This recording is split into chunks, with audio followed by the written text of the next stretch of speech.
Hello, everybody. It's Joey, Valley TCG. Hope everyone is having a good day, good weekend. So today I'm going to be going over a tier list of One Piece products and what I believe to be the more collectible items.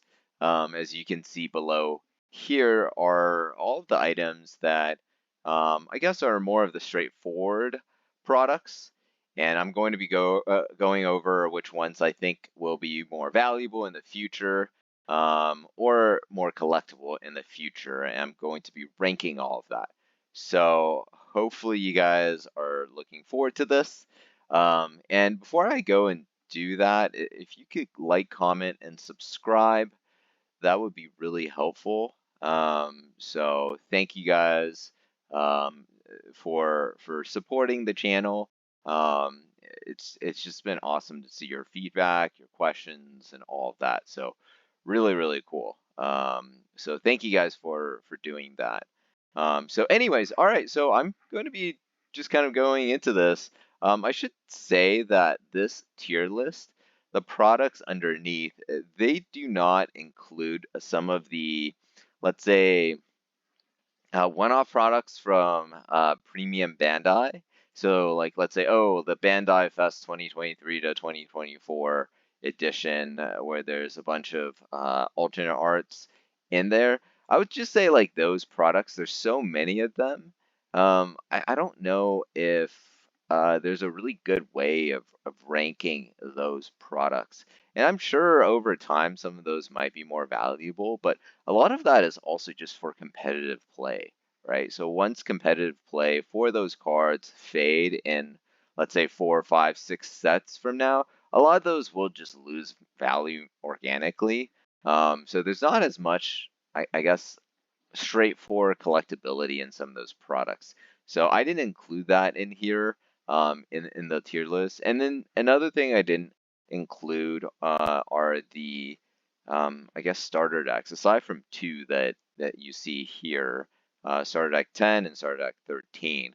So like 1 through however many, I did not include those mainly because starter decks. I don't believe that long term those are going to be very valuable.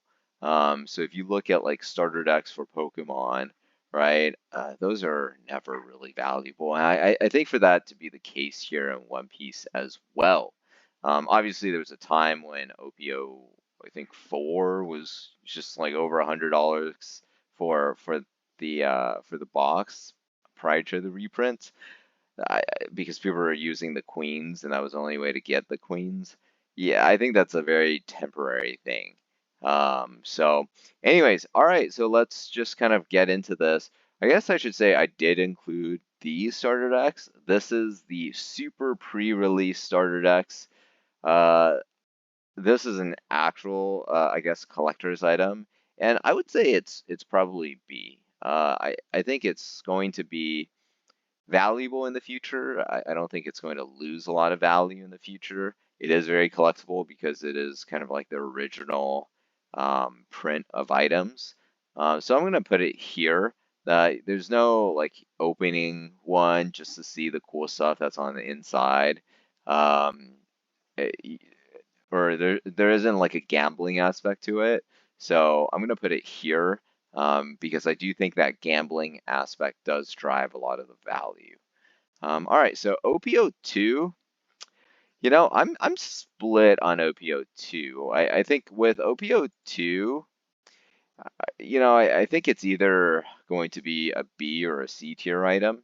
I think the manga art in there, the ace is pretty neat, and it is an earlier set, so they did print a less amount of these. But as you can see with the reprints, it really did a lot of damage to the price of OPO2, and that's generally a sign that the the item itself is not as collectible as I guess the underlying value would imply, right? So the price being at $400 a box, that was artificially high just because of a limited supply, not because the item, itself so magnificent that people are looking to buy and hold. So I think it's probably a C for me. I might change some of these in the future, in the near future as I'm going through the tier list. Anyways, all right. So OPO3, I think OPO3 is also a C tier item. And the reason for that is because OPO3, while it's definitely maintained some of its value, that's also because of the lack of a large size reprint. I think the manga art with Sogi King is not the best, so that's why I have it here. So this is the gift collection, and I think the gift collection is really, really neat. It has a deck box in here. It also has, yeah, I think, OPO4 box packs in here. And then some of I did do a box opening of this, so check that out. But there's also these special alternate arts in here with like this nice black and white art. I think this is a really, really interesting item that they haven't reprinted. I don't think they will. Maybe they will. Maybe when Giftbox 02 comes out, they'll do a reprint of the 01s. But this, for now, I think is at least a B tier item to collect long term, just because of rarity, and then also because the cards in it are really nice and unique. 04, I think 04 is probably, I think O4 might be a D tier item. I don't think O4 is all that amazing. The cards in it are okay. The alternate arts are okay. But I don't think that it has the same level of collectability because the further on you go in the set, you need to have good cards in it to be collectible. And O4 doesn't really have that. Sabo is okay. Um, as a manga art, it's not the best, but it's not the worst. So I think I'm okay with it being D. Um, all right, so OPO5. OPO5 is the first anniversary set. They had 3 manga arts in here, and I think it's somewhere between A or S tier. I think it's probably the most, if not the second most collectible, pure box right now. I think as it ages, it will age relatively well.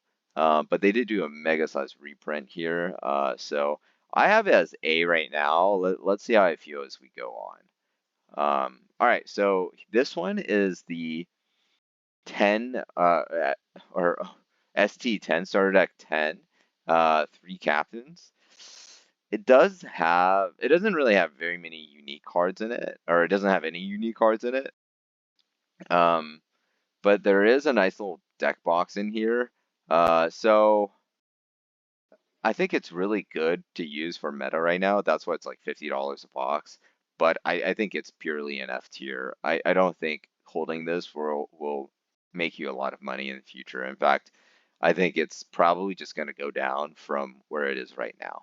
And that's just my opinion. All right, OPO6 with the Manga Zoro. They did do a pretty sizable reprint, but I think it's a B tier. I think the arts in there are really, really nice, really unique. Um, yeah, and having it's really like for these boxes, your top end chase is going to be the most important, and ultimately, I think OPO6 has some of the best chases in there. So man, there's this advertising here that keeps following me around. Anyways, so I'm gonna put it as a B tier right now. Yeah, yeah, I feel pretty good about that versus some of these two boxes, despite the obvious value difference right now, right? This is a $95 box. These are over 100 just due to rarity. But I think very long term, guys, this is what I want to focus on. 5, 10 years from now, that's going to be what's important. And then here is the fruit devil fruit collection. This I guess mostly from retailers. I haven't found them too much in LGSs. But so this is about $25. I think even recently they had this up at Walmart for $26 because they did do a reprint of this in addition to the Fire version of the product, which is coming out in November. And I think this is going to be probably a C tier collectible item. The reason for that is because um, while this is a really nice thing to have, it is bulky and it's hard to sell. And when it's bulky and it's hard to sell, it's going to be more of a display item rather than um, super, people collect it just to rip or buy it to rip or all of that, right? So I think this is probably around the C tier, and I feel it's going to be the same thing for the fire version of the fruit. So yeah, there we go. All right, EBO1. This might be a variant call, but I think this is an A tier item. They didn't do very many reprints here. In fact, they didn't do any reprints here for EBO1. Um, and there you have Chopper, which is an awesome chase. It's almost as good as, I think it's probably as good as Manga Zoro as a chase card. And then you have all these cards in there that you have like rares going for $6, right? I mean, that's just crazy business. When you have $6 for a rare, that just means this box is going to be ripped more and more and more. So you're going to see acceleration of the product. In fact, let's just take a look, right? EB01. I guess you can't do that. Memorial Collection. Yeah. Here, Memorial Collection booster display. Yeah, so it's kind of had this nice steady eddy increase. It's 145 already. Um, and this is not too, this is about 6 months after release, right? So that's actually a really good cadence of growth to 165, or 165, 145, and about 150 right now, if you want to buy it. And if you just look at some of the cards, yeah, so $700 for the manga chase. That's better than a lot of the manga arts already. And then on the down end, if you just look at like the prices of some of these cards, like $20 for a Brook, and then okay, it's not really loading, but you'll see so like $6 for a rare Charlotte Flambe. That's just crazy. And $3 for this killer, the Kid Killer card. So that means people are just going to be opening this just for the cards inside. It's going to make it rare, going to make it more collectible. And they're not doing reprints right now thus far. Hard to see them reprinting this because it is a relatively smaller set. So yeah, and the price is at 145 is not crazy, right? That just means over time you will see good appreciation. All right, so OP07 BOA C tier. Good SPs in here, but not super playable. They did print a lot of these, and there's gonna be another reprint. I think this is gonna go down to like $70 a box, right? Which is not the best.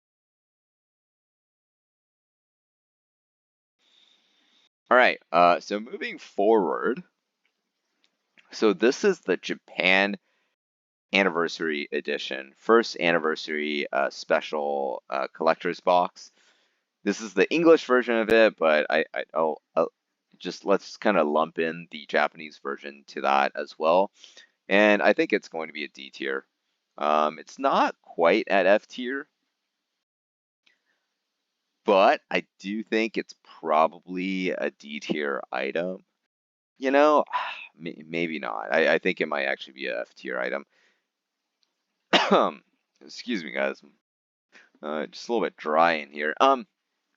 The reason why I think it's an F tier item is because the manga arts in here are kind of undifferentiated, or manga arts, the special arts in here are pretty undifferentiated. And the color of the playmat, the sleeves, like this weird light blue, not very good, not very attractive colors. The art isn't very interesting. So let's just look at One Piece Anniversary. Yeah, so this looks okay. I mean, maybe okay, but I wouldn't be paying $145, $150 for this, really. You can see it's really starting to fall in price. And I think there's a reason why this is just not very collectible, and the three cards in there, not the best. So I think it's F tier. All right, the English version of the first anniversary edition. I did an opening of that on this channel. Check that one out. I think this is, oof, man, I think this is either A tier or B tier. It's really in between these two. I'm gonna put it in A because I do think the art cards in there are super clean. There's 10 of them. These there's no deck box in this one, but there is a really nice playmat. And the playmat is just absolutely beautiful. So One Piece Anniversary English version. Yeah, look at that. That is just so pretty. So that's what it's $200, right? $200 a box. It hasn't really moved down at all. It's been just around that 200 number, and I think this is going to go up in price. Like out of anything, this is probably going to go up in price.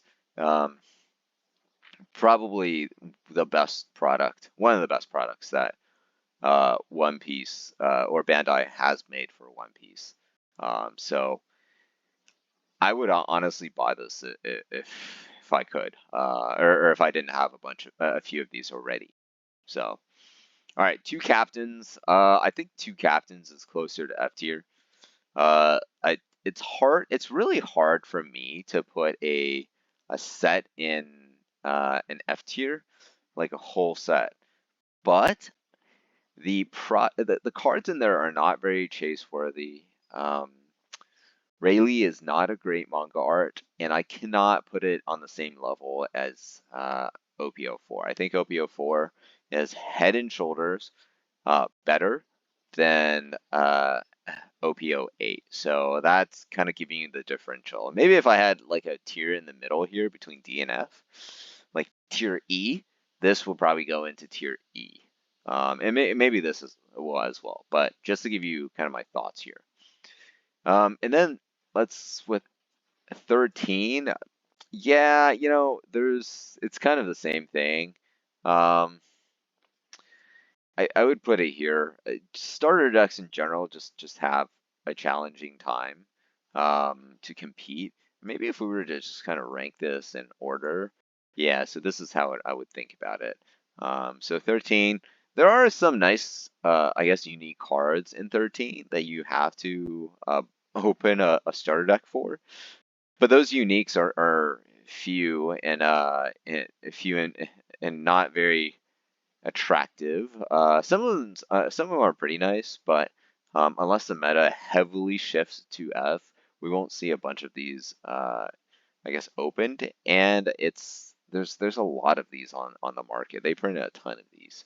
So, all right, OPO1 S tier. I think OPO1 head and shoulders above everybody else. Everyone wants one. If you're a collector, you want one. If you're looking to rip and open, you want to open this, right? That's why, despite a pretty sizable reprint, the same size as OPO2, price have stayed pretty stable. Relative, on TCG Player, it looks like it's trickling down, but that's just because they did that split between OPO 1 white bottom and OPO 1 blue bottom. So, but I think this is S tier, definitely super collectible. These things, I think these premium boosters or treasure boosters. I think this is going to be a B tier item. I think this is super fun to open. They didn't print a bunch of them, uh, and it's already starting to become relatively rare. It's just booster boxes or booster packs from between OP01 and OP05. So there's gonna be 4 booster packs in here, so you could get one of each of those 5 sets. From what I've opened, it's been O1, O3, O4, and O5. I've not gotten any O2s. But anyways, I think this is a super, super neat item. This was retail only, and just purely for people to rip. So that's why I actually think like long term, this is going to pretty much go up in price. So I might actually put it here. Um, and anyways, all right. So moving on, PRB1. So premium booster. We don't know exactly how this is going to do. Um, it hasn't been released here yet. But I think it's probably a B tier item. I don't think it's going to be long term as good as O5. It's definitely not going to be as good as the anniversary edition here. It might be maybe closer to, it's probably like around this level. Yeah, all right. So I'll put it around here. It's a low end A item, right? So left to right, this is going to be a little bit on the lower end. So I'll put it here for now. We'll see. We'll see how it does in the future. All right, so this is the Chinese first anniversary special collection edition. This is S tier. If there was a tier higher than S, this would go into it because this is probably the best item that Bandai has ever made for the entire game so far. Um, the U.S. anniversary edition looks really nice. Does not hold a candle to the Chinese version. I've done an opening here. Check out that video. This product is awesome. Really, really cool deck box. Really, really cool. There's like a card holder for your like top tier card that they even give you. The playmat's beautiful. The sleeves are really nice, and they give you like probably the best art that I've seen from One Piece. They make it in like the Chinese kind of like, you know, Chinese New Year slash like, dragon and phoenix, and like they put all the motifs in there. And I think this is just going to be the best item. And there's a chance. First, you have a 100% chance of getting a serial Nami, and then you have a chance of getting a higher tier serial Nami. So there's like a sub tier um, special art that comes from this, and it's like 1 out of 10 boxes. And in that box, you could get a even nicer looking Nami. That thing is like $2,000-3,000 right now. It's incredible, but this is S tier. They're not going to reprint this, right? This is the first anniversary like edition item. They already released the what the second one will look like. It's a step down from the first anniversary in the Chinese edition. So I think this is top tier. And then the last two, it's pretty easy for me. This is the second. This is OPO 9. So this will be our next set, the second anniversary edition main booster set. There's 4 manga arts in here, plus a Gold D. Roger gold manga art. People are gonna go crazy for this set, man. If you think OPO5 was crazy around this time last year, people are gonna go bananas for OPO9. And for that reason, I'm gonna put it here. I think it's going to be better than OPO5. Yeah, so this is gonna be crazy. Like the cards in here are amazing. They're adding chase on chase for this, so top tier. And then lastly, this is blue bottom OPO1. So this is white bottom OPO1. This is blue bottom OPO1. This is $1,000 a box. So this is just a step down from the anniversary Chinese special collection. Still very, very collectible, if not the most collectible. Um, yeah. So this is, I think, just going to be amazing to hold for the long term. Unfortunately, I only have one. Yeah, I wish I had more of these, but at $1,000, it's kind of priced me out, right? And I think most collectors, but I do think this is gonna, you know, appreciate in price long term. Anyways, that's my tier list. Let me see if I want to like shift some of this around. Yeah, I think this is probably good. It's probably good. Uh, I'm okay with those two. I mean, these two are almost the same in my mind, but I'll put that as a C tier item, and then here are the rest. But let me know what you guys think of my tier list here. Uh, Feel free to disagree. I'd love to just kind of hear your opinions as well. Um, and if you search, if you want to make your own, and show me what you think as well. This is what the thing is called. It is publicly available, so I did make this today, um, on the 29th of September. So feel free to take a look and make your own tier list. Get back to me on what you think the collectability and the value of all these items will be in the future. Love to hear that. Thanks for watching, guys. Please like, comment, and subscribe, and I will talk to y'all next time.